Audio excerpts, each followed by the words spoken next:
this window, close this window, pull this window up. And it should be set up now. Finally, after an hour and 10 minutes of trying to do this. To Andere's Den, you get just get some nice books and sit back, enjoy. Today's book we got Dragonsbane by Barbara Hambly. I grew up with this book. It was quite a little escape for me into a realm of fantasy and mountainous winter. Something I lived with most of my life. In any case,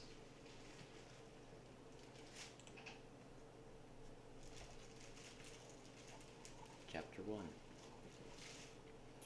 Bandits often lie in wait in the ruins of the old town at the Four Ways. Jenny Wayness thought there were 3 of them this morning. She was not sure anymore whether it was magic which told her this, or simply the woodcraftiness and instinct for the presence of danger that anyone developed who had survived to adulthood in the Winterlands. But as she drew short of the first broken walls, where she knew she would still be concealed by the combination of autumn fog and early morning gloom beneath the thicker trees of the forest, she noted automatically that horse droppings in the sunken clay of the roadbed were fresh, untouched by the frost that edged the leaves around them. She noted, too, the silence in the ruins ahead. No crony's foot rustled the yellow spill of broom sedge cloaking the hill slope where the old church had been, the church sacred to the 12 gods, beloved of the old kings.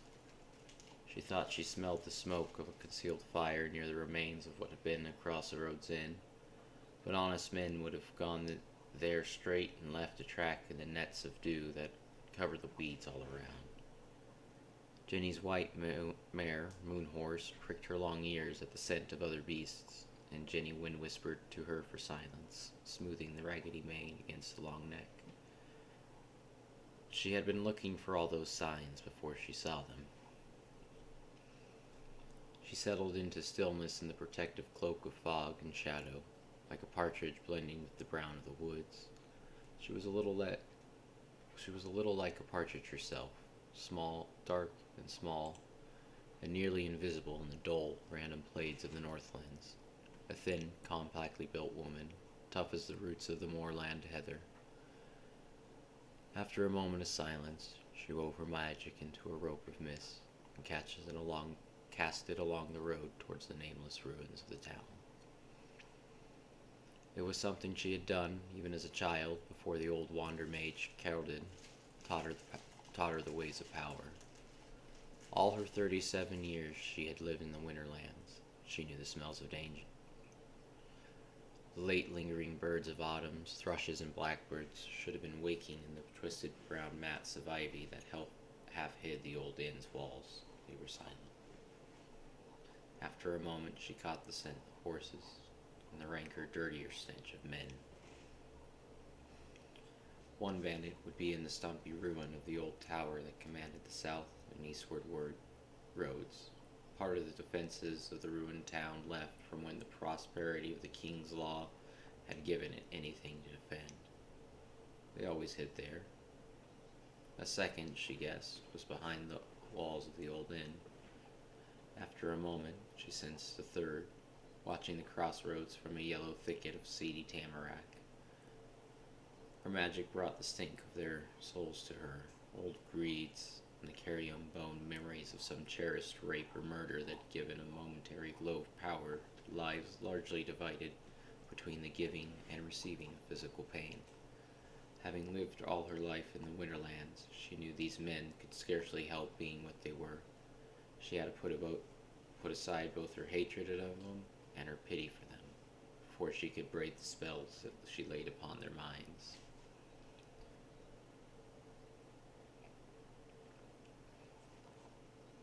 Her concentration deepened further. She stirred judiciously at that compost of memories, whispering to their blunted minds of the bored sleepiness of men who have watched too long. Unless every illusion and limitation was wrought correctly, they would see her when she moved. Then she loosed her halberd in its holster upon her saddle tree, settled her sheepskin jacket a little more closely about her shoulders, and with scarcely breath or movement, urged Moonhorse forward towards the ruins. The man in the tower she never saw at all, from first to last. Through the browning red leaves of this screen of hawthorn, she glimpsed two horses tethered behind a ruined wall near the inn, their breath making plumes white in the cold dawn. A moment later she saw the bandit crouching behind the crumbling wall, a husky man in greasy old leathers. He had been watching the road, but started suddenly and cursed. Looking down, he began scratching his crotch with vigor and annoyance, but no particular surprise. He did not see Jenny as she ghosted past. The third bandit, sitting his raw-boned black horse between a broken corner of a wall and a spinney of raggedy birches, simply stared ahead at him, lost in the daydreams she had sent. She was directly in front of him when a voice shouted from down the southward word, "Look out!" Jenny whipped her halberd clear of the rest as the bandit woke with a start. He saw her and reared a curse. Peripherally, Jenny was aware of hooves pounding up the road towards her. The other traveler, she thought with grim annoyance, whose well-meant warning had snapped the man from his trance. As the bandit bore down upon her, she got a glimpse of a young man riding out of the mist, full pelt, clearly intent upon rescue. The bandit was armed with a short sword, but swung at her with the flat of it, intending to unhorse her without damaging her too badly later. She feinted with the halberd to bring his weapon up, then dipped the long blade down on the pole's end down under his guard. His legs clenched to Moonhorse's sides to take the shock as the weapon knifed through the man's belly. The leather was tough, but there was no metal underneath. She ripped the blade clear as the man doubled up around it, screaming and clawing. Both horses danced and veered with the smell of the hot, spraying blood. Before the man hit the muddy bed of the road, Jenny wheeled her horse and was riding to the aid of her prospective knight-errant, who was engaged in a sloppy, desperate battle with the bandit who had been concealed behind the ruined outer wall. Her rescuer was hampered by his long coat of ruby red velvet, which had gotten tangled with the basket work hilt of his jeweled longsword. His horse was evidently better trained and much more used to battle than he was. The maneuverings of the big liver bay gelding were the only reason the boy had been killed outright. The bandit, who had gotten himself mounted the boy's first cry of warning, had driven them back into the hazel thickets that grew along the tumbled stones of the inn wall, and, as Jenny kicked Moonhorse into the fray, the boy's trailing cloak hung itself on the low branches and jerked its wearer ignominiously out of the saddle with the horse's neck swerve. Using her right hand as the fulcrum of a swing, Jenny swept the halberd's blade at the bandit's sword arm. The man veered his horse to face her. She got a glimpse of piggy, close-set eyes under the rim of a dusty iron cap. Behind her, she could hear her previous assailant, still screaming. Evidently, her current opponent could as well, for he ducked the first slash and swiped at Moonhorse's face to cause the mare to shy, then spurned past Jenny and away up the road, willing neither to face a weapon that so outreached his own, nor to stop for his comrade who had done so. There was a brief crashing in the thickets of briar as the man who had been concealed in the tower fled into the raw mists, then silence, save for the dying bandit's hoarse, bubbling sobs. Jenny dropped lightly from Moonhorse's back. Her young rescuer was still thrashing in the bushes like a stoat in a sack, half strangled on his bejeweled cloak strap.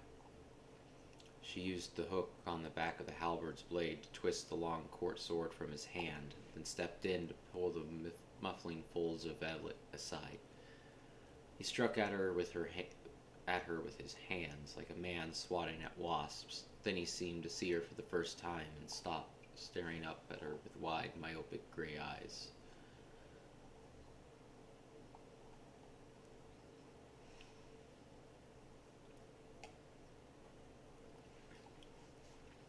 After a long moment of surprised stillness, he cleared his throat and unfastened the chain of gold and rubies that held the cloak under his chin. "Thank you, my lady," he gasped in a slightly winded voice, and got to his feet. Though Jenny was used to people being taller than she, this young man was even more so than most. His skin was as fine-textured and fair as his hair, which was already, despite his youth, beginning to thin away towards early baldness. He couldn't have been more than 18, with a natural awkwardness increased tenfold by the difficult task of thanking the intended object of a gallant defense for saving his life. "My profoundest gratitude," he said, and performed a supremely graceful dying swan, the like of which had not been seen in the Winterland since the nobles of the kings had departed in the wake of the retreating royal armies. "I am Gareth of Magalashalden, a traveler upon errantry in these lands, and I wish to expend my humblest expressions of—" Jenny shook her head and stilled him with an upraised hand. "Wait here," she said, and turned away. Puzzled, the boy followed her. The bandit who had attacked her lay lay in the clay muck of the roadbed. The soaking blood had turned into a mess of heel gouges strewn with severed entrails. The stink was appalling. The man was still groaning weakly. Against the matte pallor of the foggy morning, the scarlet of the blood stood out and shockingly bright. Jenny sighed, feeling suddenly cold and weary and unclean, looking upon what she had done and knowing it was up to her yet to do. She knelt beside the giant man, drawing the stillness of her magic around her again. She was aware of Gareth's approach, his boots threshing through the dew-soaked bindweed in a hurried rhythm that broke when he tripped on his sword. She felt the tired stirring of anger at him for having made this necessary. Had he not cried out, both she and this poor vicious dying brute would have each gone their own ways. And he would have doubtless killed Gareth after she passed, and other travelers beside.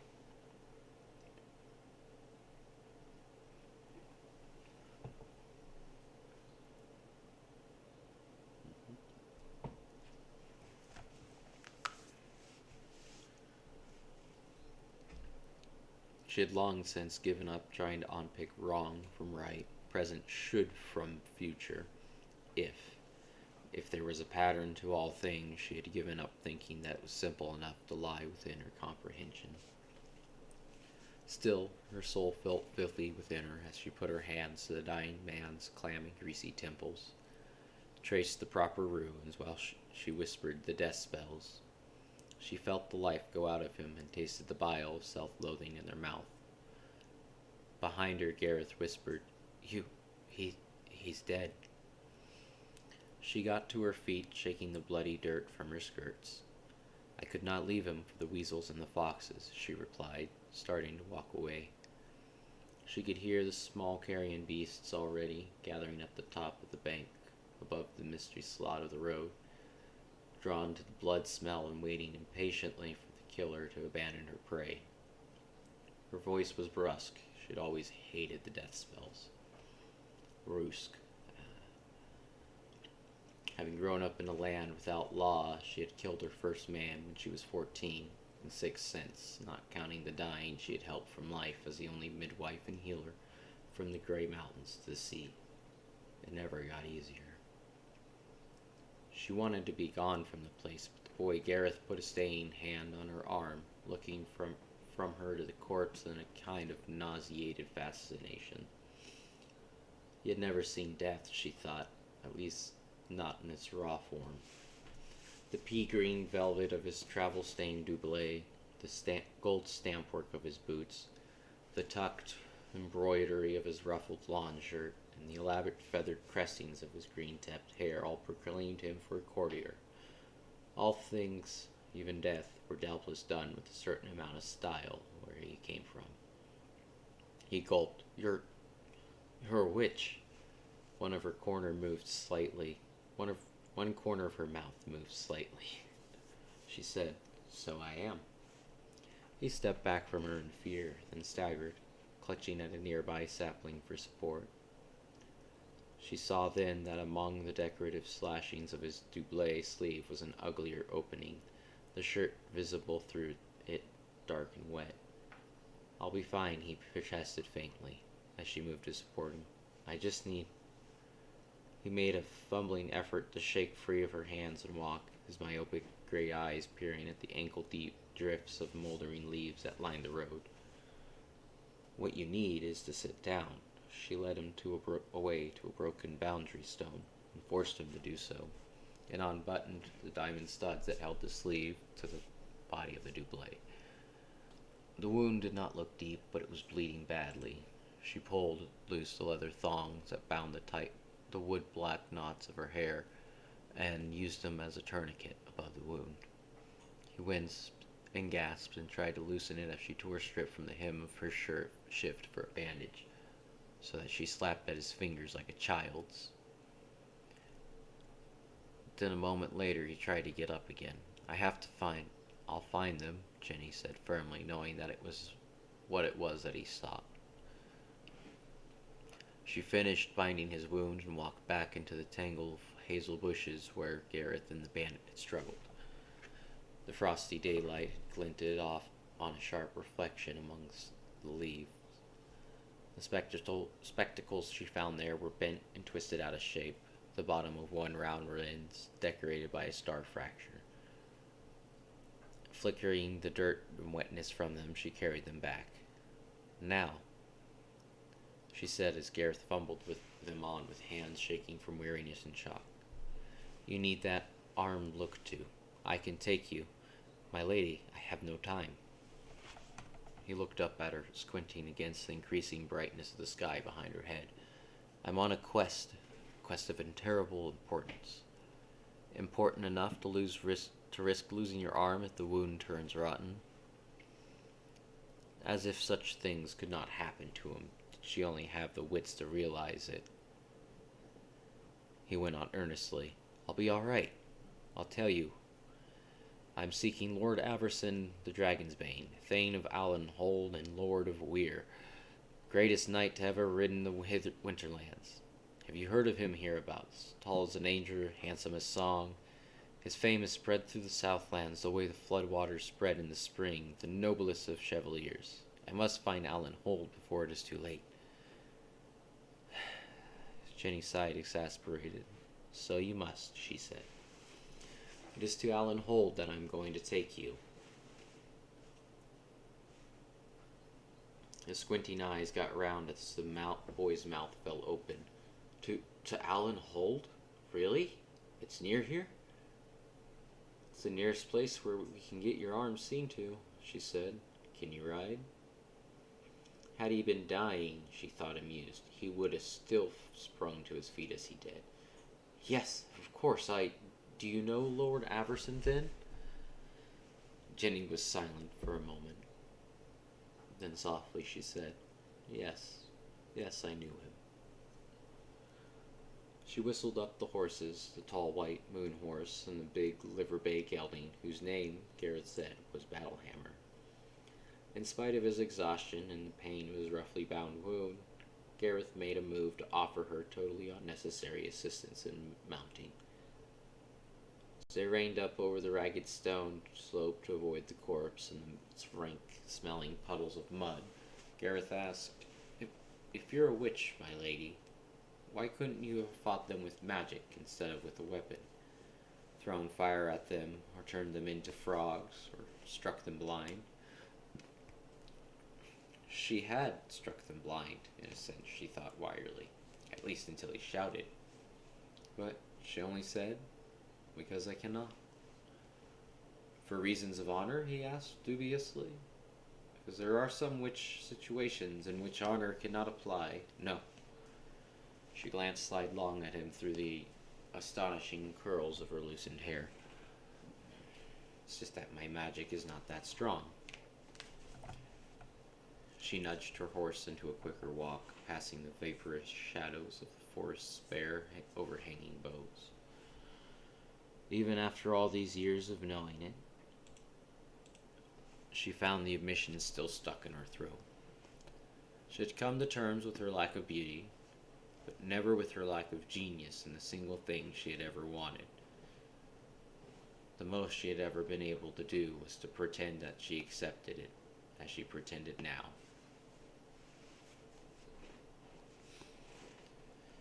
Ground fog curled around the feet of the horses. Through the clammy vapors, tree roots thrust from the road banks like arms of half-buried corpses. The air here felt dense and smelled of mold. Now and then, from the woods above them, came the furtive cackle of dead leaves, as if the trees plotted amongst themselves in the fog. Did you see him slay the dragon?" Gareth asked, after they had ridden in silence for some minutes. "Would you tell me about it? Averson is the only living Dragonsbane, the only man who has slain a dragon. There are ballads about him everywhere, about his courage and noble deeds. It's my hobby. Ballads, the ballads of Dragonsbanes. Like Selkithar the White, back in the reign of Annetta the Good, and Antar War Lady and her brother during the Kin Wars. They said her brother slew. By the way he caught himself up, Jenny guessed he could have gone about the Dragonsbanes for the past for hours. Only someone had told him not to bore people with the subject. I've always wanted to see such a thing, a true Dragonsbane, glorious in combat. His renown must cover him like a golden mantle." And, rather to her surprise, he broke into a light, wavery tenor. "Riding up the hillside gleaming, like a flame in the golden sunlight streaming, sword of steel strong in hand, with wind-swift hoofs burning land. Tall as an angel, stallion strong, stern as a god, bright as song. In the dragon's shadow the white maidens wept, fair as lily in darkness kept. I know him afar, so tall is he, his plumes are bright as the rage of the sea. Spake she to her sister, fear no ill." Jenny looked away, feeling something twist inside her at the memory of the golden dragon of Weir. She remembered, as if it was yesterday instead of 10 years ago, the high-up flash of gold in the wan northern sky, the plunge of fire and shadow, the boys and girls screaming on the dancing floor at Great Toby. They were memories she knew should have been tinted only with horror. She was aware that she should have only felt gladness at the dragon's death. But stronger than the horror, the taste of nameless grief and desolation came back to her from those times, with the metallic stench of the dragon's blood and the singing that seemed to shiver the searing air. Her heart felt sick within her. Coolly, she said, "For one thing, of the 2 children who were taken by the dragon, John only managed to get the boy out alive. I think the girl had been killed by the fumes in the dragon's lair. It was hard to tell from the state of the body.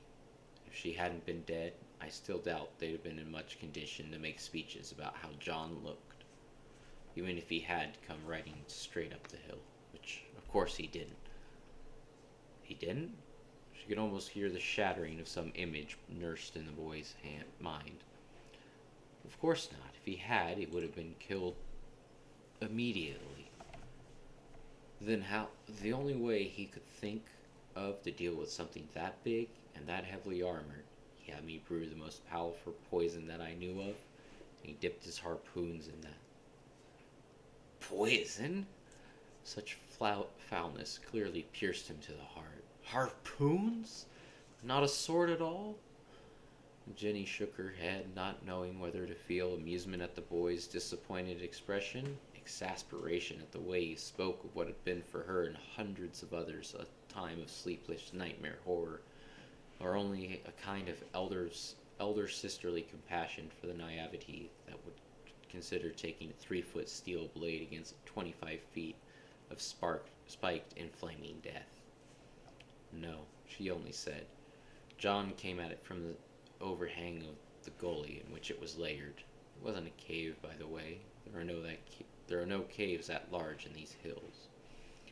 He slashed its wings first, so that it couldn't take to the air and fall on him from above. He used poisoned harpoons to slow it down, but he finished it off with an axe. An axe! Gareth cried, utterly aghast. That's the most horrible thing I've ever heard. Where's the glory in that? Where's the honor? It's like hamstringing your opponent in a duel is cheating. He wasn't fighting a duel. If the dragon gets in the air, the man fighting it is lost. But it's dishonorable, the boy insisted passionately, as if that were some kind of clinching argument. It might have been, had he been fighting a man that had honorably challenged him, something John has never been known to do in his life. Even fighting benefits, it pays to strike from behind when one is outnumbered. As the only representative of the king's law in these land, John is generally outnumbered. A dragon is upwards of 20 feet long and can kill a man with a single blow of his tail. You said it yourself, she added with a smile. There are situations in which honor does not apply. But that's different, the boy said miserably, and lapsed into disillusioned silence. The ground beneath the horse's feet was rising. The vague walls of the misty tunnel through which they rode were ending. Beyond, the silvery shapes of the round-backed hills could be dimly seen. As they came clear of the trees, the winds fell upon them, clearing the mists and nipping their clothes and faces like ill-trained dogs. Shaking the blowing handfuls of her hair out of her eyes, Jenny got a look at Gareth's face as he gazed about him at the moors. It wore a look of shock, disappointment, and puzzlement, as if he had never thought to find his hero in this bleak and trackless world of moss, water, and stone. As for Jenny, this barren world stirred her strangely. The moors stretched nearly 100 miles, north to the ice-locked shores of the ocean. She knew every break in the granite landscape, every black peat beck, and every hollow where the heather grew thick in the short highland summers. She had traced the tracks of hare and fox and titmouse in 3 decades of winter snows. Lord Caerden, half mad through poring over books and legends of the days of the king, could remember the time when the kings had withdrawn their troops and their protection from the winterlands to fight the wars for the lordship of the south. He had grown angry with her when she spoke of the beauty she found in those wild silver fastnesses of rock and wind. But sometimes his bitterness stirred in Jenny when she worked to save the life of an ailing village child whose illness lay beyond her small skills. And there was nothing in any book she had read that might tell her how to save that life. Or when the ice riders came riding down over the floe ice in the brutal winters, burning the barns that cost so much labor to raise, and slaughtering cattle that could only be bred up from such meager stock. However, her own lack of power had taught her a curious appreciation for small joys and hard beauties, and for the simple, changeless patterns of life and death. It was nothing she could have explained, not to Carradine, nor to this boy, nor to anyone else. At length she said softly, John would have never have gone after the dragon Gareth, had he not been forced to it. But as Thane of Alan Hold as Lord of Weir, he is the only man in the Winterlands trained to and living by the arts of war. It is for this he is the Lord. He fought the dragon as he would have fought a wolf, as a vermin which was harming his people. He had no choice. But dragon isn't vermin. It is the most honorable and greatest of challenges to the manhood of a true knight. You must be wrong. He couldn't have fought it simply out of duty. He can't have. There was desperation to believe in his voice that made Jenny glance over at him curiously. No, she agreed. A dragon isn't vermin, and this one was truly beautiful. Her voice softened at the recollection, even though the horror haze of death and fear of its angular alien splendor. Not golden, as your song calls it, but a sort of amber grating to brownish smoke along its back and ivory upon its belly. The patterns of the scales on its sides were like the beadwork on a pair of slippers, like woven irises, all shades of purple and blue. Its head was like a flower too. Its eyes and maw were surrounded with scales like colored ribbons, with purple horns and tufts of white and black fur, with antennae like crayfish tipped with bobs of gems. It was butcher's work to slay it.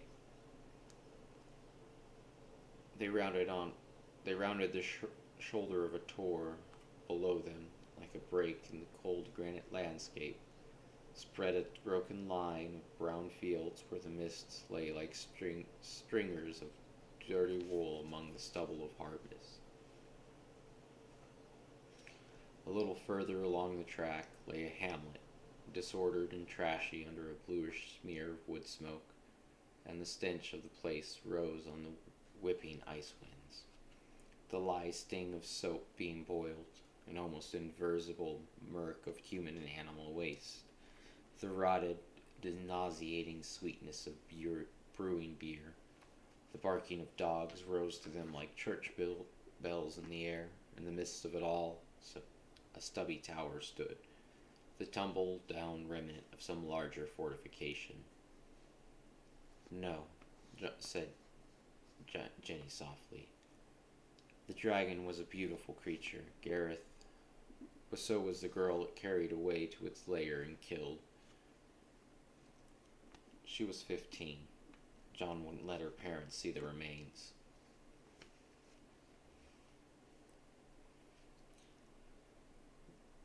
She touched her heels to Moon Horse's sides and led the way down the damp clay of the track. Is this the village where you live? Gareth asked as they drew near the walls. Jenny shook her head, drawing her mind back from the bitter and confusing tangle of the memories of slaying the dragon. I have my own house about 6 miles from here, on Frost Fell. I live there alone. My magic is not great. It needs silence and solitude for its study, she added wearily, though I don't have much of either. I am midwife and healer for all of Lord Averson's land.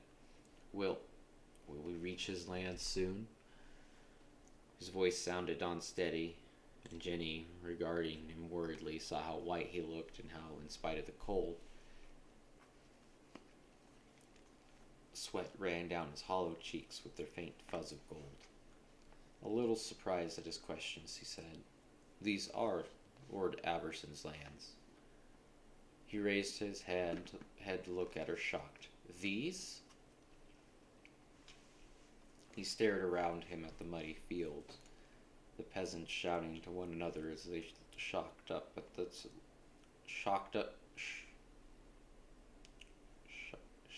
the last of the corn, the ice-scummed waters of the moat that girdled the rubble, fill, and fieldstone patches of the shabby wall. Then, that is one of Lord Averson's villages? That, Jenny said matter-of-factly as the hooves of the horses rumbled hollowly on the wood of the drawbridge, is Alan Holt. The town huddled within the curtain wall, a wall built by the present Lord's grandfather, old James Standfast, as a temporary measure, and now hoary with 50 winters, was squalid beyond description. Through the archway beneath the squat gatehouse, untidy houses were visible, clustered along the wall of the hold itself, as if the larger buildings had seeded them. Low built of stone and rubble upon the foundations of older walls, thatched with the river reed's straw and grubby with age. From the window turret of the gatehouse, old Peg the gatekeeper stuck her head out, her long gray-streaked brown braids hanging down like bites of half-raveled rope. She called out to Jenny, "You're in luck," the glottal lilt of the North Country speech. My lord got in last night from riding the bounds. He'll be about. She wasn't talking about Lord Averson. Gareth whispered, scandalized. Jenny's crescent-shaped eyebrows quirked upward. He's the only lord we have. Oh. He blinked, making another mental adjustment. Riding the bounds? The bounds of his lands. He patrols them most days of the month, he and militia volunteers. Seeing Gareth's face fall, she added gently, "That is what it is to be a lord. It isn't, you know. It is chivalry and honor and..." But she had already ridden past of him, out of the slaty darkness of the gatehouse passage, into the heatless sunlight of the square.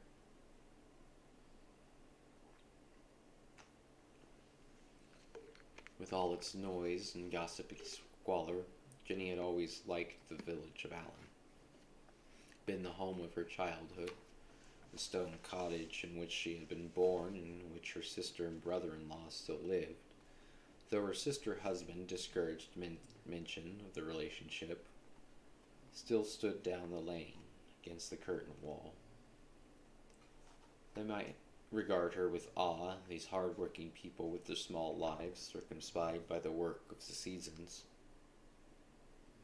But she knew their lives only a little less intimately than she knew her own.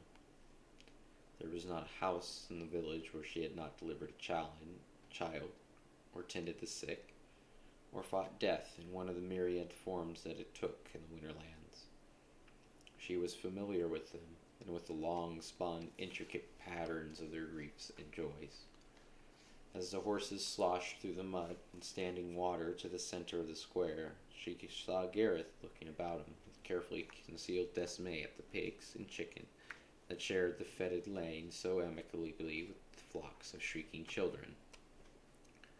A gust of wind blew the smoke of the forge over them, and with it a faint wash of heat and a snatch of muffled Smith's body song.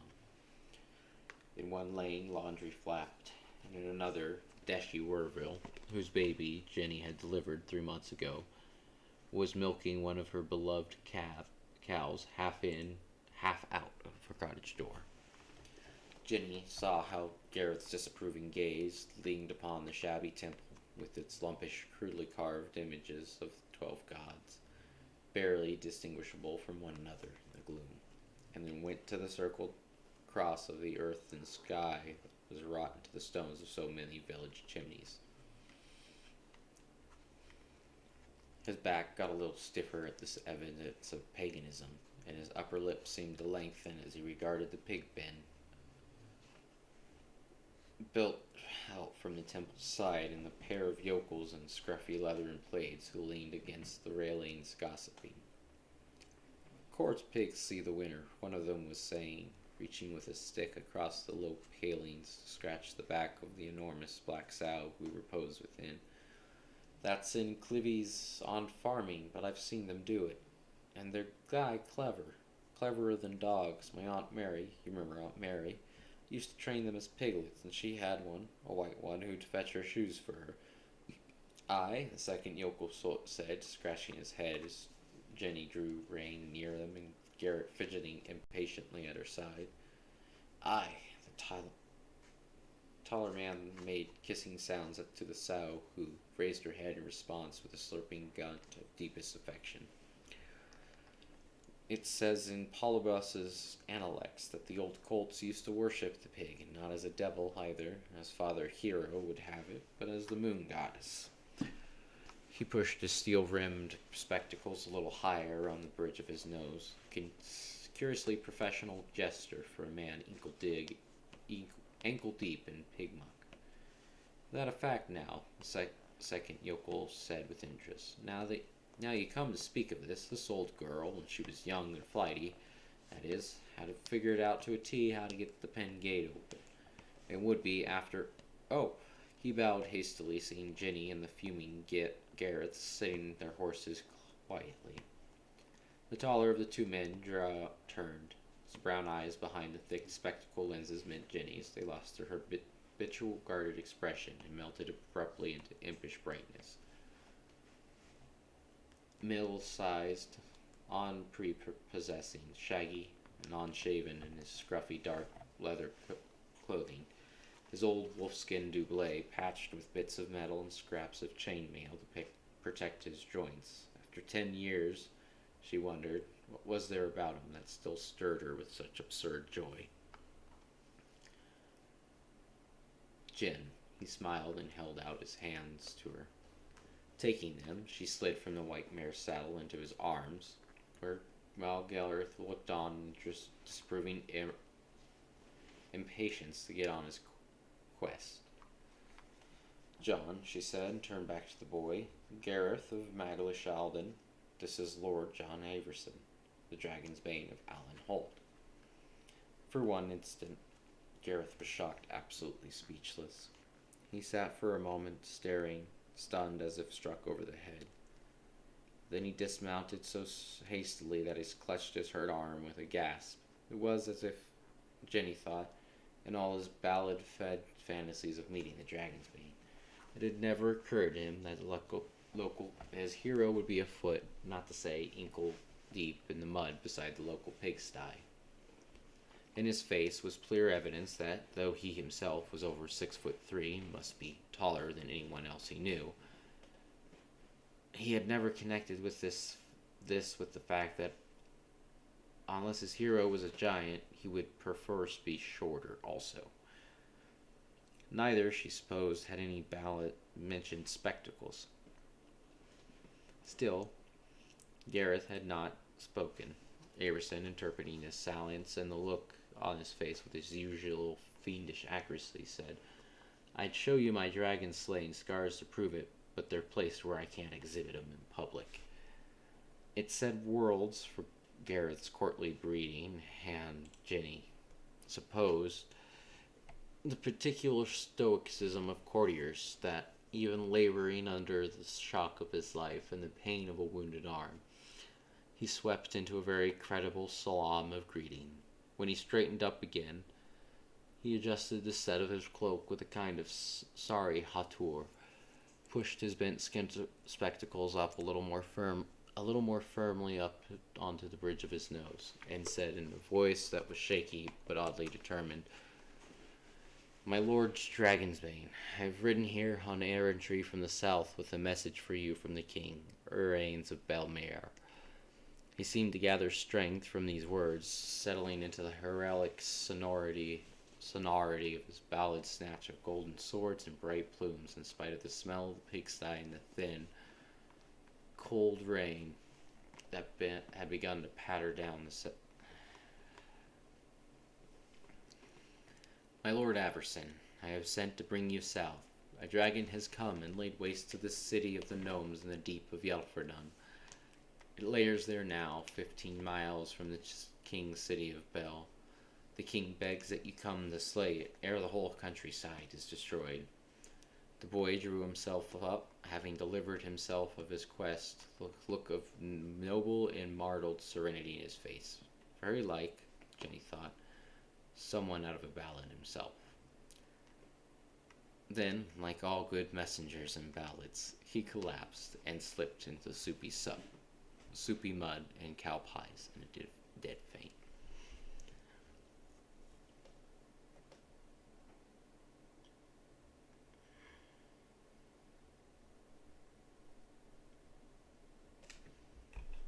And that, I believe, was chapter 1. Yes, it was. Do do do do.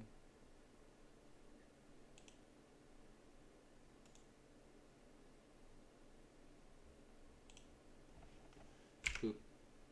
Boop. So, that was chapter 1 of the Dragonsbane by Barbara Hambly.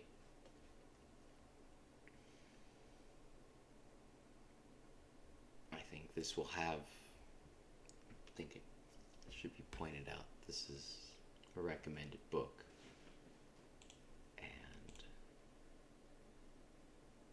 if you can grab a copy, probably should. After all, yeah. Anyway, have a good night.